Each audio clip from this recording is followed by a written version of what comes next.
Hi, everyone, and welcome to our midweek team talk. Two items. Firstly, the state president spoke on Sunday and he explained the restrictions that will apply going forward. As such, they don't have a huge impact on us as New Gen. We can still meet, and we will do so on Tuesdays. We continue with our prayer, and our Sunday fellowship groups will continue as well. But please be aware that there has been a spike in infections. And so, as always, you're expected to be vigilant about it and take the precautions you deem necessary, which we respect. The second item has to do with the promotion of equality and the prevention of unfair discrimination amendment bill. Wow, a mouthful. PAPUDA bill. What's the big deal? 4SA, a non-governmental organization that defends religious freedom, actually have put out a lot on this, and we as elders became aware of it. And it's something I need to share very quickly, and it's a brief summary. There's way more on their website. But why are we taking this thing so seriously?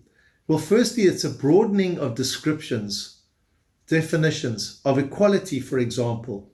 It means that people can now have access to opportunities and to advantages and resources and benefits. And why is that a bad thing? Well, in principle, it doesn't sound like it is. But if you have equality of opportunity, it means that people could demand to be partners at New Gen, for example, even though they don't believe in anything that we stand for.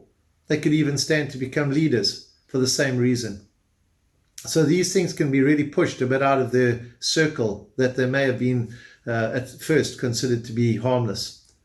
The second one is discrimination, unfair discrimination. So what's the big deal there? Well, of course, we don't want to discriminate against people, but the measure has changed. Now it's no longer about your intention to do harm or to discriminate against someone. It's a subjective rule that they want to put into place, that if someone feels prejudiced or their dignity is undermined or they're offended, they will have a legitimate right to claim an unfair discrimination against you. That takes it into a realm where how on earth do you defend someone else being offended? The third one has to do with the fact we'll be jointly and severally liable. What does that mean?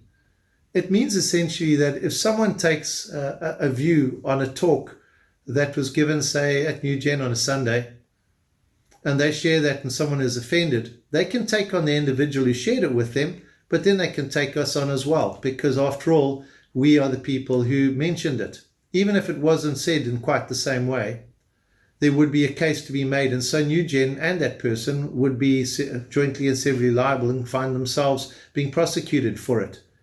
That also applies, by the way, to employers who have employees. An employee may say something that they deem to be a good version of what was shared, and next thing you as an employer find yourself involved in a court case when you had absolutely no intention of saying anything or doing anything of the kind. Can you see how this is suddenly getting really out of the realms of what is reasonable? The other one has to do with the fact that we're going to be expected to toe the state line. We're going to have to emulate a secular view. What does that mean? Well, it means we're going to become accountable to government as institutions to actually have codes of conduct that conform with the determination of equality and discrimination as the government sees it, not in line with our own statements of faith. And we are likely to be policed by activists who are just looking out for any opportunity to look at conservative religious belief or just the freedoms that we have and take them on.